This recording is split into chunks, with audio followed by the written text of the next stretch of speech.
금리 재인상이라. 이게 공포다. 그래서 주식시장이 놀랐다. 무슨 말일까요? 일단 이걸 한번 보시죠. 기준금리를 동결한 후에 그렇게 한 번, 두 번, 뭐 세 번까지 동결이 지나가고 나서 금리 인상을 하는 경우입니다. 이거 어디서 많이 들어보신 거죠? 네, 맞습니다. 오일 쇼크 때. 오일 쇼크 때 스탑 앤 고라는 그 정책 아마 기억나실 거예요. 스탑 앤 고라는 게 아니 금리를 올리니까 물가가 떨어져요. 그래서 금리를 스톱했어. 그런데 시간이 지나니까 이게 물가가 소비자 물가가 더 올라가는 겁니다.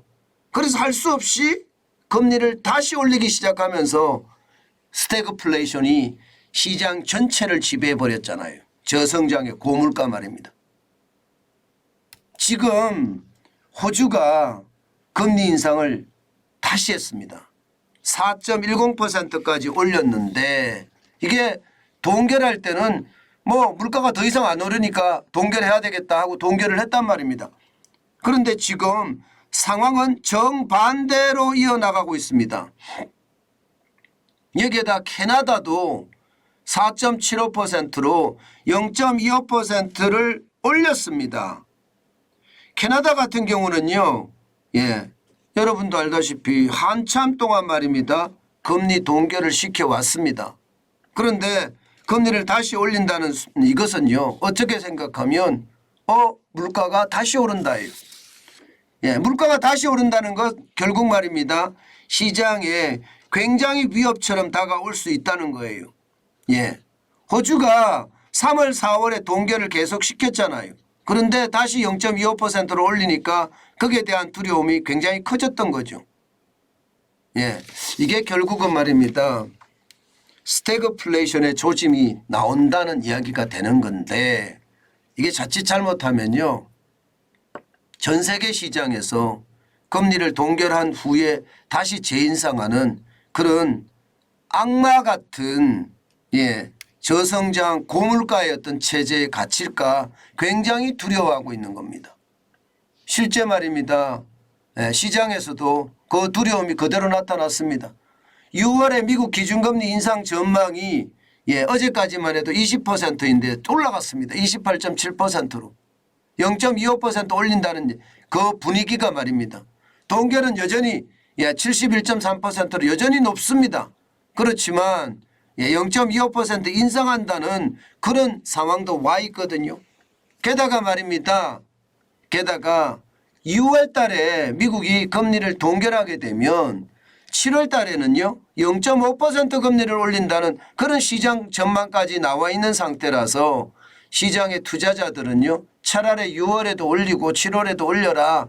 뭐 이런 분위기가 팽배해 있는 겁니다. 그것이 시장에 영향을 굉장히 많이 미치고 있는 거예요.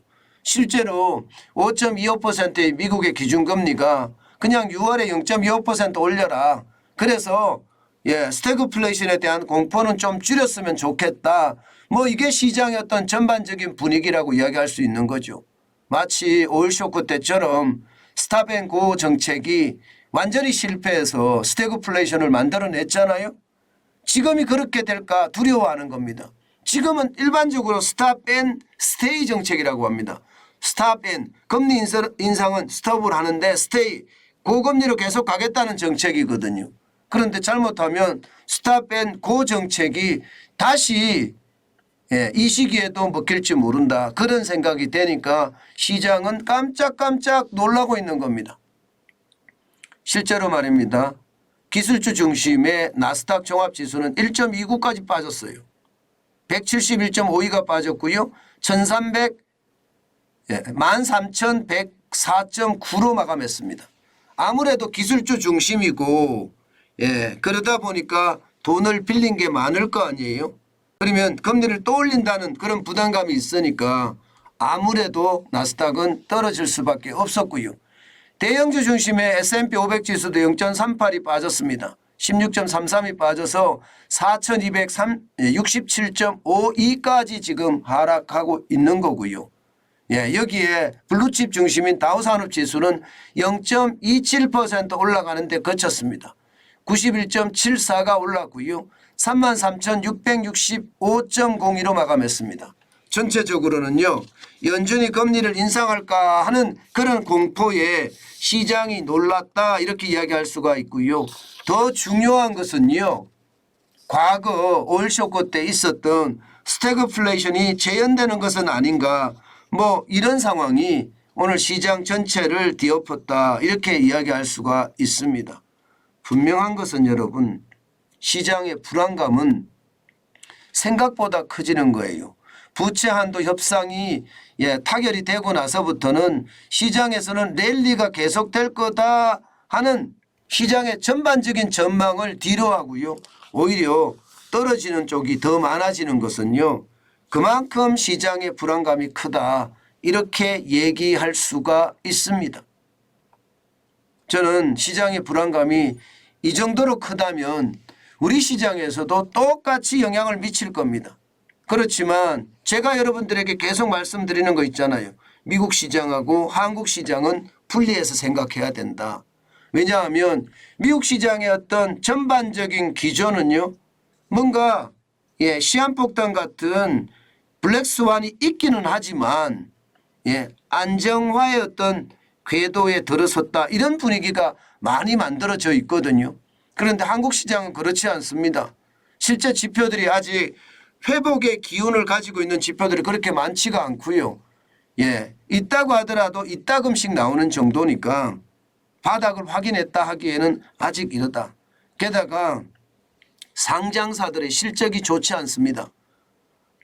지금 상장사 실적이 점점 나빠지는 그런 모양새가 되거든요. 여기에는 결국은요. 주식시장이라는 것은 실적, 영업이익이 얼마나 나느냐가 저는 굉장히 중요한 요소라고 생각합니다. 거품에 의해서 유동성에 의해서 주가는 올라가지만 실적이 나쁘면 언젠가는 꼬꾸라질 수밖에 없다. 이게 제 생각이거든요. 그렇기 때문에 여러분 시장 투자는 조심하고 또 조심했으면 좋겠고요. 저축도 요즘은 좀 망설여야 된다. 그런 생각까지 들 정도입니다. 제가 여러분들에게 돌다리를 두드려서 건너지도 말아라. 차라리 돌다리 건너기 전에 캠핑 쳐고 대기하자. 뭐 그러다가 어느 날 우리는 캠핑이 아니라 집을 지을지도 모른다. 그 말씀을 드렸습니다. 그만큼 시장의 불안감이 크다는 뜻이니까 우리는 그 불안감을 한 번쯤 마음에 새기고 시장에 접근해야 되겠다. 그 말씀 다시 한번 올립니다.